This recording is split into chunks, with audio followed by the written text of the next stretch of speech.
புதுக்கோட்டை மாவட்டம் பொன்னமராவதி அருகே விவசாயி ஒருவர் தனது தோட்டத்தில் உள்ள கிணற்று நீரை விவசாயத்திற்கு பயன்படுத்தாமல் கிராம மக்களின் குடிநீருக்காக வழங்கி வருகிறார். சின்னையா என்ற விவசாயி அரசமலை நெய்வேலி சாலையில் இருக்கும் தனது கிணற்றை சுற்றி தடுப்புச் சுவர் எழுப்பி படிக்கட்டுகள் அமைத்துக் கொடுத்துள்ளார்.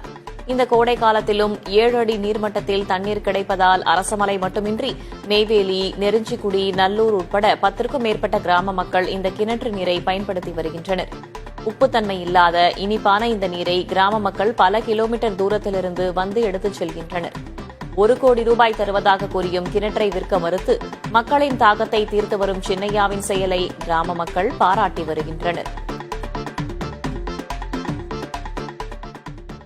மக்கள்லாம் தண்ணி இல்லாமல் தடுமாறினாங்க. இங்கே வந்து தண்ணி எடுத்து குடிச்சிட்டு நல்லா இருக்குன்னாங்க.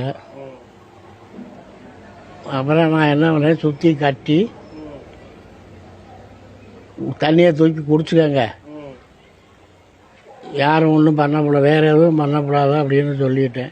இந்த கிணறு இருக்கிறதுனால தான் எங்களுக்கு கொஞ்சம் குடி தண்ணி நல்லபடியாக கிடைக்குது. எந்தெந்த ஊர்ல இருந்தெல்லாம் இங்கே தண்ணி எடுக்க வருவாங்க தம்பி? அரசமலை, வையாபுரி, நெய்வேலி, மொங்காம்பட்டி, இந்த மாதிரி ஒரு 4-5 ஊர்லேருந்து வராங்க.